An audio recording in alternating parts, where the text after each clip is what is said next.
Hey guys, what's up? This is McNutt. What's up, Chapo? We'll eat Chapo. And we're here with our new friend here, Nick Mendola. And he's the owner and runs the show over at FC Buffalo.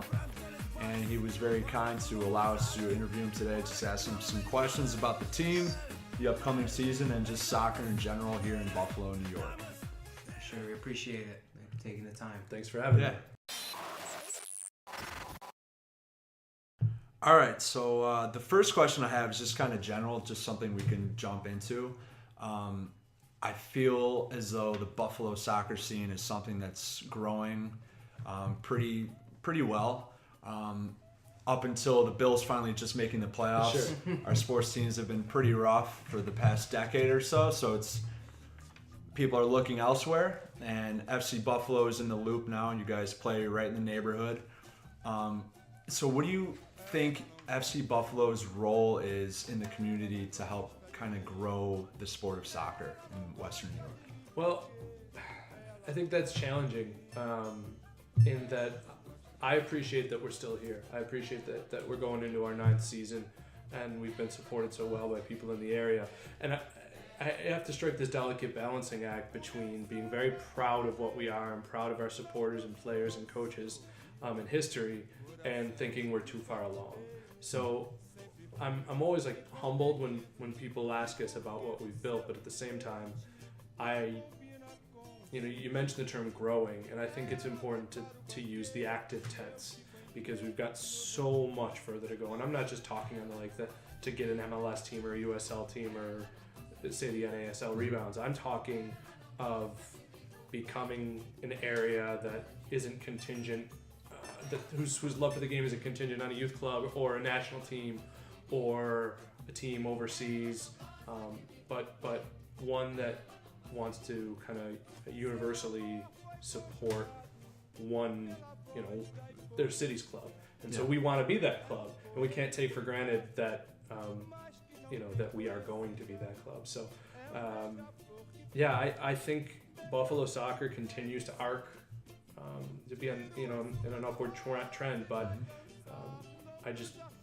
we as an area should not rest on our laurels just because we get good TV ratings and several hundred people at a 4th tier soccer game. Cool. I mean, you guys did pretty well last year, finishing 5th, 3 points from 1st. What are the main improvements you think you guys can make as a team this year? I know it's tough. Every year it's a different team. Yeah, we have a lot of guys. I think we have the most returning guys we've had in a while. Bringing back 2 all-league players, or 1 all-league player and 1 all-conference player. And they were both on the offensive end, and we were I believe the highest scoring team in our division last year. So I think we'll be very good. With Coach Murphy being hired by the Rhinos as their goalkeeper coach in I think February last season, we had to kind of cobble together a team with our new coaching staff. And so now they've got our coaching staff, who I like a lot from top to bottom, has had a full off season to put together a team. Last season, and I don't want to sound cocky, but last season we make the playoffs if we get our international clearances in earlier.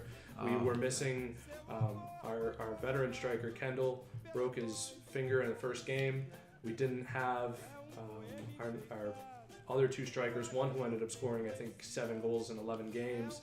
We didn't have them until the 3rd or 4th game of the season. So if we have them, in those games we scored, I think, a total of 2 goals. Okay, so... wow. If you flip one of those losses or draws into a win, then we're in the playoffs. Yeah. We're winning the division. So, it's going to be fun this year. We bring back a lot of attacking pieces, and we're bringing in a really new but talented back end that if it stands up, and I think it will, we should be good again. We should challenge for a playoff spot and a title, hopefully. Great. What do you think is the average age of the team this year? A little bit older this year. This thing that's sad is it's always changing, right? You can have a guy break a bone a month before the season. We had a player coming who I was really excited to bringing in, a center back who could also play in a holding position. And he had death in the family. And he was from overseas, and basically he was only going to fly home and fly back once. So he had to bump that up. And so we missed out on his talents. So that's the challenge as long as we're in the league that we're in. I'm sorry, not the league that we're in. As long as the league that we're in is playing in the calendar that we're in, you got to have lightning strike in the same 2.5 month span. Sure. So. Yeah, that's. So you mentioned the success you guys had attacking last year and scoring goals once you had those clearances go through. Then would you say in the offseason, priority one was let's try to solid up the back line and the defensive guys, or?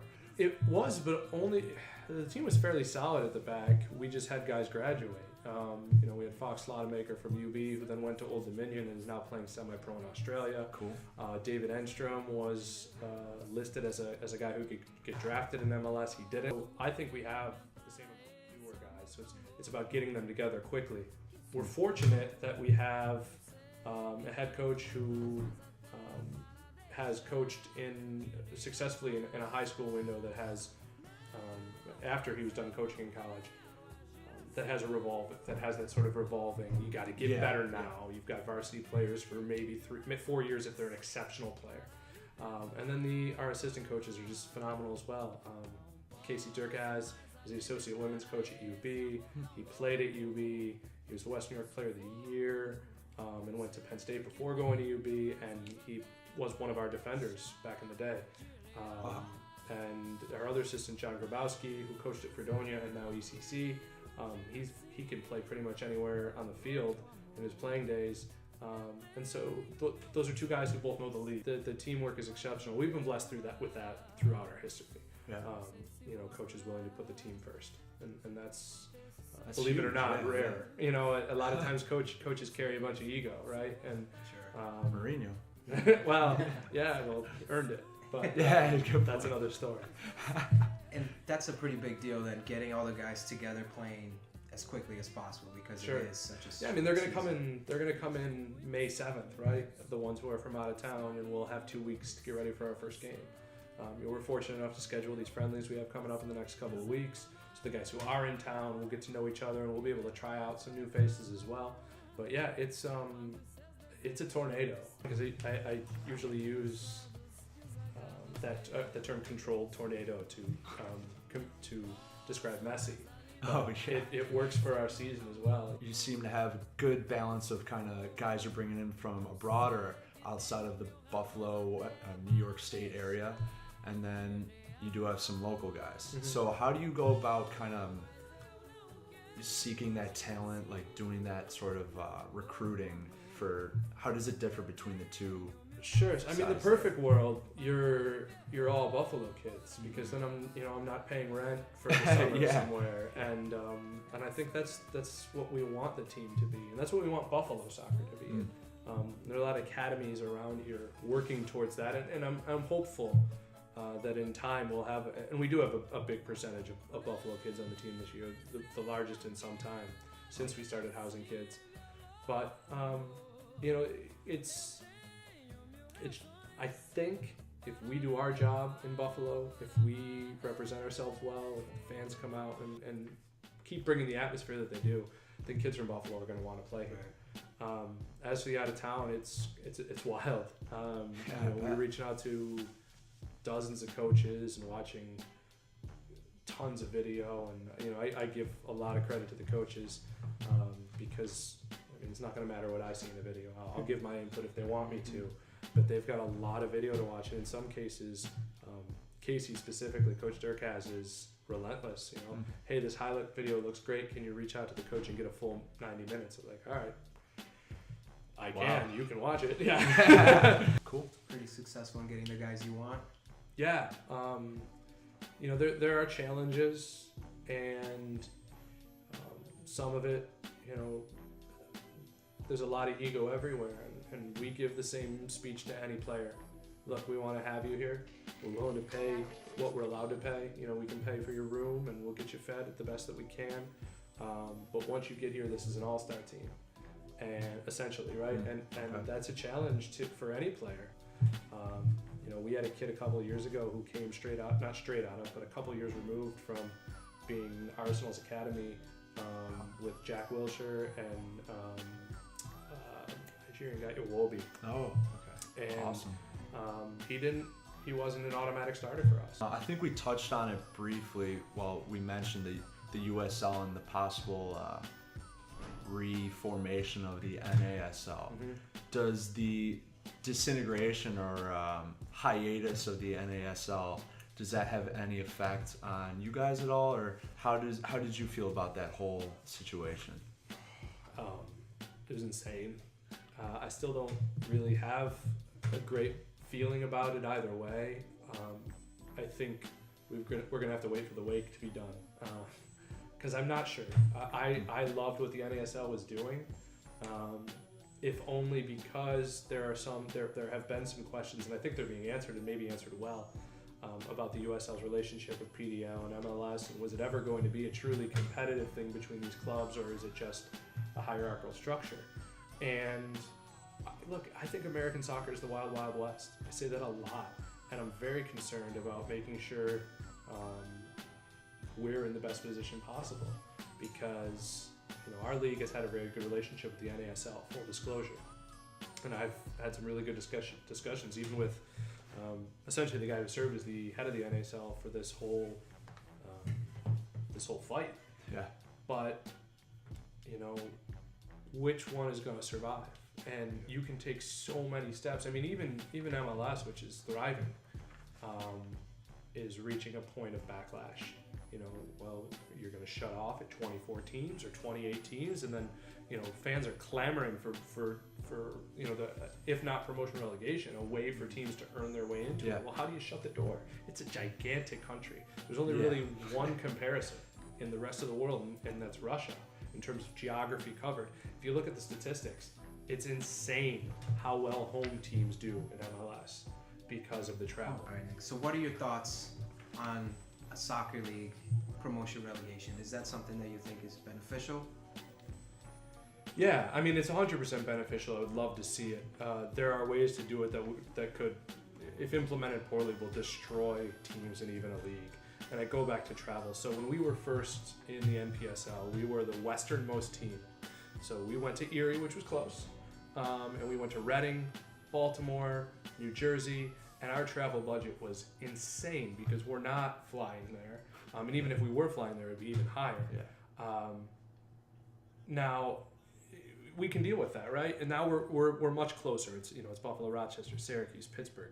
We don't have to buy a hotel if we don't want to, in terms of competitive advantage.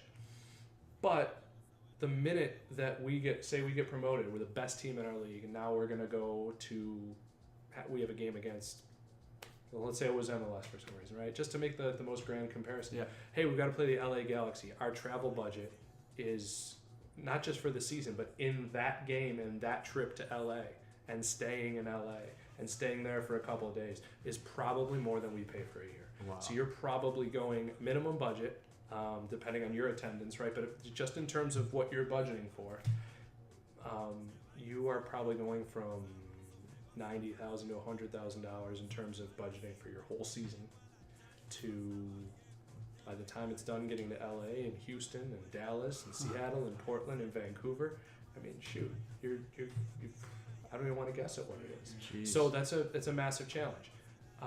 If it was implemented in the right way, if all leagues were on board together, and if by winning one region you went up into the higher regional league, and there were parachute payments, because I mean the biggest thing is going to be interest in soccer in this country. Yeah. Right now, if you get relegated from the Premier League, the TV deals are so valuable globally that you're going to get money to support yourself while you try to get back into the league.